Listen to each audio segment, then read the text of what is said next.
पिता, पुत्र और पवित्र आत्मा के नाम पर आमीन। प्रभु यीशु के जिंदा कलाम की सेवकाई में मैं गुड न्यूज चैनल में आप सबों का बहुत बहुत स्वागत करता हूं। आज हम ख्रिस्त जयंती के ऊपर मनन चिंतन करने वाले हैं। आपको प्रभु यीशु के जन्मदिन की बहुत बहुत शुभकामनाएं। ख्रिस्त जयंती सबों को मुबारकबाद हो। प्यारे विश्वासियों, अगर आज आप लोग यह प्रवचन सुन पा रहे हैं, आज ख्रिस्त जयंती का पर्व मना पा रहे हैं, तो यकीन मानिए आप करोड़ों की उस आबादी का एक अंश हैं जिसने इस बीते वर्ष 2020 में एक महान चमत्कार को अपने जीवन में घटित होते देखा है और अनुभव किया है। जी हाँ, ये ना तो मजाक है और ना कोई अतिशयोक्ति। आज मेरी और आपकी गिनती उनमें नहीं हुई जो कोरोना का शिकार हुए और इस दुनिया से गुजर गए।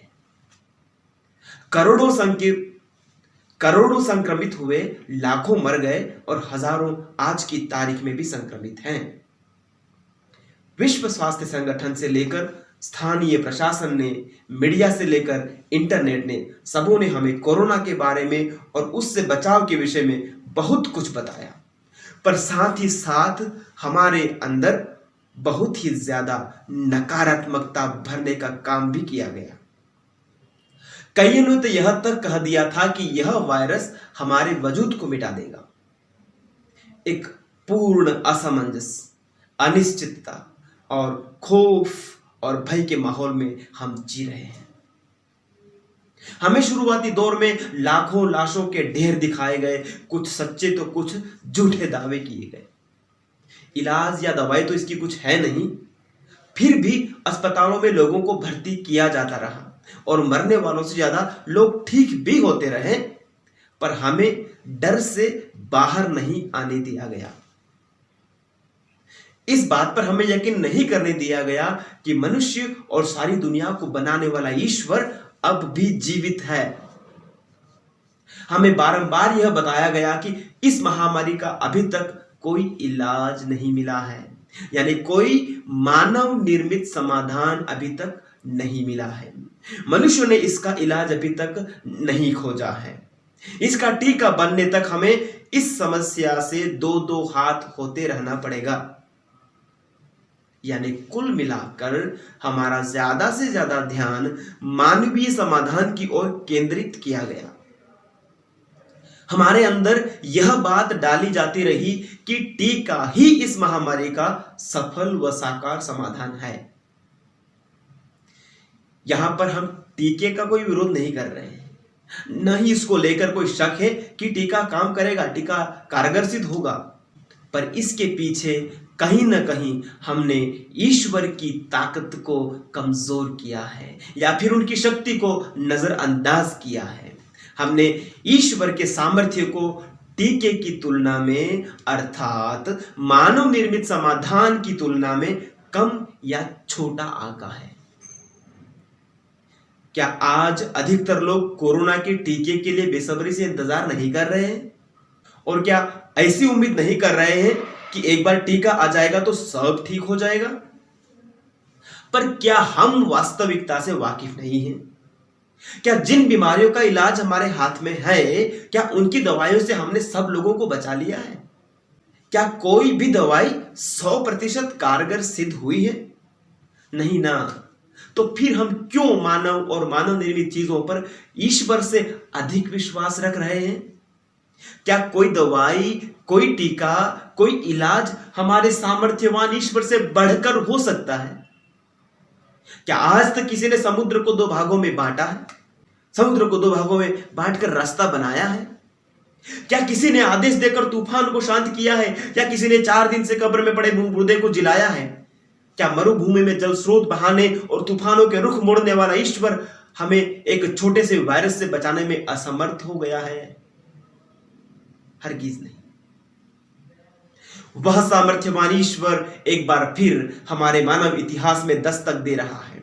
वह एक बार फिर हमारे जीवन में आने के लिए दरवाजा खटखटा रहा है। अनादिकाल से विद्यमान वचन आज हमारे व्यक्तिगत जीवन में फिर से देहधारी होने जा रहा है। जिस प्रकार से हम आज डरे सहमे हैं, चिंतित हैं, वह घोर अनिश्चितता से घिरे हुए हैं। कल क्या होने वाला है किसी को नहीं पता। वैसे ही मरियम और यूसुफ चिंतित थे प्यारे विश्वासियों, डरे हुए थे, आगे क्या होने वाला है उसको लेकर बिल्कुल अनिश्चित थे। पर एक ही बात थी जिसने उन दोनों में पूर्ण आश्वासन और एक गहरी उम्मीद बंधाई, और वो बात थी ईश्वर के वचन पर, ईश्वर के वादे पर उनका पूर्ण भरोसा, वो विश्वास करना।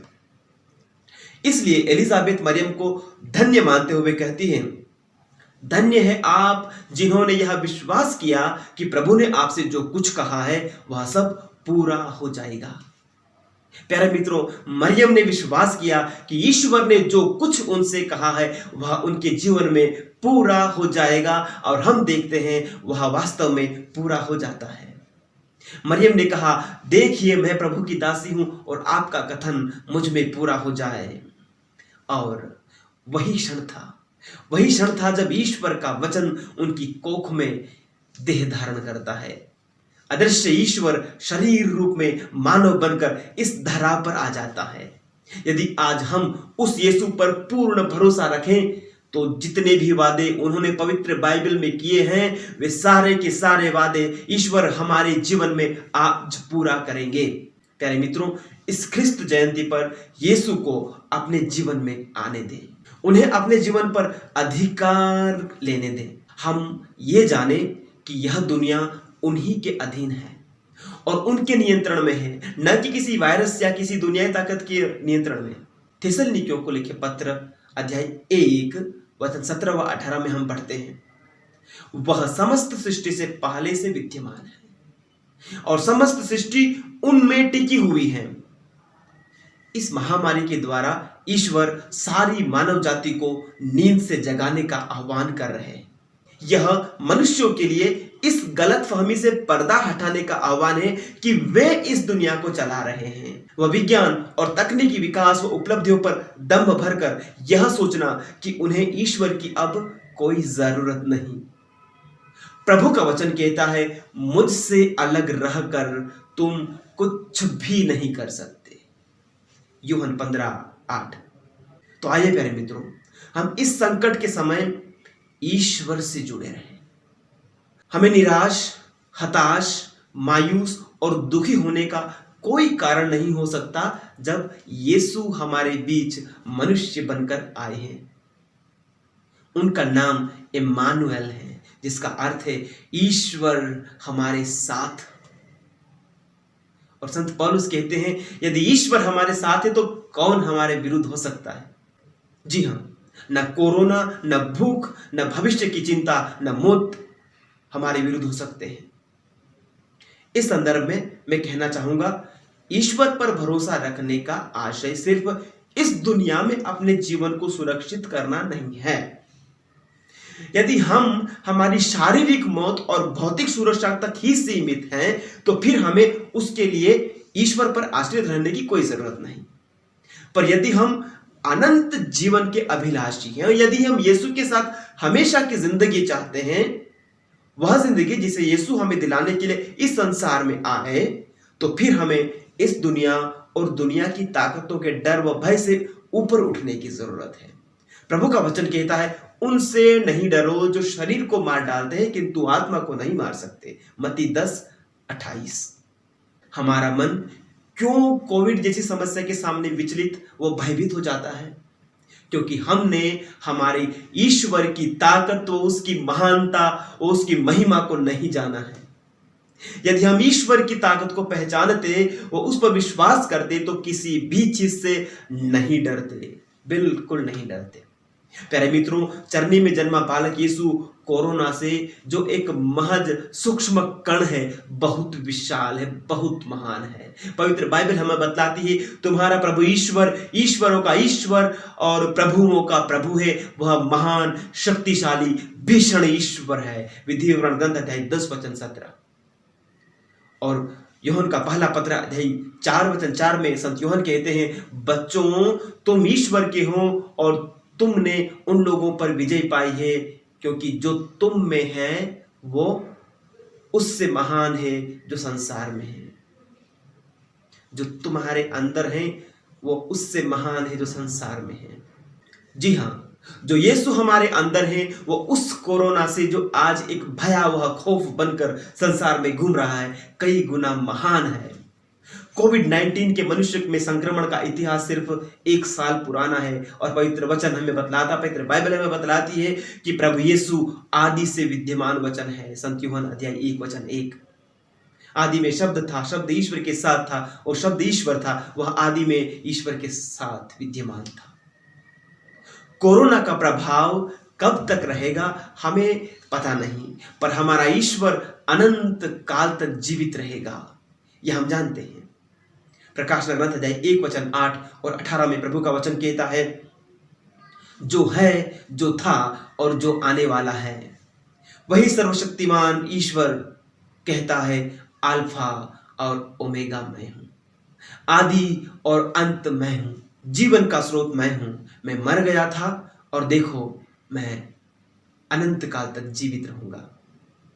तो हमने देखा कि कोरोना जिसे हमने एक बहुत बड़ी समस्या मान लिया है, प्रभु यीशु जैसी विशाल ताकत और सच्चाई के सामने बिल्कुल शक्तिहीन और छोटा और नगण्य है। इसलिए यह समय डरने, निराश होने और घबराने और चिंता करने का नहीं, पर उम्मीद, विश्वास और भरोसे का समय है। हमारी उम्मीद, हमारा भरोसा और हमारे विश्वास का स्रोत प्रभु यीशु इस दुनिया में मनुष्य बनकर आया कि वह हमें बहुतायत की जिंदगी दे। संत यूहन्ना 10:10 में वचन कहता है, चोर केवल चोरी करने, मारने और नष्ट करने आता है, मैं इसलिए आया हूं कि वे जीवन प्राप्त करे, बल्कि परिपूर्ण जीवन कर प्राप्त करे, बहुतायत की जिंदगी प्राप्त करे। जी हाँ, जहां एक तरफ कोरोना हमें मारने और नष्ट करने आया है, वहीं दूसरी तरफ यीशु हमें बहुतायत का जीवन देने आया है। इसलिए इस संकट के समय में हम अपना मन छोटा ना करें, चिंता से खुद को बोझिल ना करें। हमारी आशा और उम्मीद हमारे मसीह पे सदा बनी रहे, जो हमारे साथ रहने के लिए इंसान बन गया है। वह जीवित है, वह जीवित, सर्वशक्तिमान और सब पर अधिकार रखने वाला ईश्वर है। यदि हमने अब तक कोरोना और उसके कहर के ऊपर अपना पूरा ध्यान लगाया है, यदि हमारी निगाहें, हमारा मन और हमारा पूरा ध्यान कोरोना और उसके दबाव की ओर था, तो अब समय है राहत, शांति, सुरक्षा और चंगाई का, क्योंकि हमारा भरोसा किसी न दिखने वाली चीज पर नहीं, बल्कि चट्टान जैसे मजबूत हमारी सुरक्षा, वह हमारे ढाल, वह हमारे गढ़ यीशु मसीह पर है। वह देहधारी शब्द जिसने मरियम की कोख से जन्म लिया, उसे इम्मानुएल नाम दिया गया, जिसका अर्थ है ईश्वर हमारे साथ है। इससे बड़ी उम्मीद व आशा और क्या हो सकती है। इस क्रिसमस के अवसर पर प्रभु यीशु एक बार फिर से अपने इस वचन के द्वारा हमारे मानव इतिहास में अपनी सदा बनी रहने वाली उपस्थिति को सुनिश्चित कर रहे हैं, ताजा कर रहे हैं। वह हमारे लिए मनुष्य बना है। उसने हमारी मानवता को, हमारी पीड़ाओं को, दुखों को और दर्दों को एक मानवीय शरीर में झेला है। आज जब मानवता इस वैश्विक महामारी से कराह रही है, तो वह यीशु हमसे दूर नहीं है। वो हमारी वेदनाओं में, हमारी निस्सहाय स्थिति में, हमारी चिंताओं में, हमारी गरीबी में, कोरोना के संक्रमण में, मौत के पल में, आर्थिक संकट में हमारे करीब हैं, हमारे साथ हैं। वो हमारे दुखों से जुदा नहीं है, बल्कि हमारे दुखों में शामिल हैं। वचन कहता है नबी ईसाया 53 वचन 4 में, परंतु वह हमारे ही रोगों को अपने ऊपर लेता था और हमारे ही दुखों से लदा हुआ था। हम अपनी निगाहें उनकी ओर लगाएं, समस्याओं की ओर नहीं। हम अपनी निगाहें यीशु की ओर लगाएं, जो हमारे लिए जन्मा है।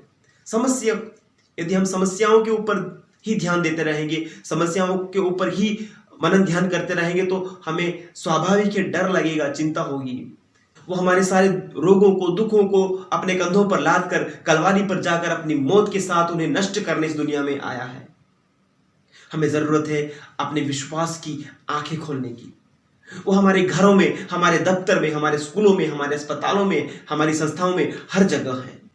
और अंत में, कोरोना से नहीं डरने का आश्रय उससे सुरक्षा व बचाव के साधनों को नजरअंदाज करना व लापरवाही का जीवन जीना नहीं है। प्रभु यीशु ने स्पष्ट रूप से कहा है, जो ईश्वर का है उसे ईश्वर को दो और जो कैसर का है उसे कैसर को दो।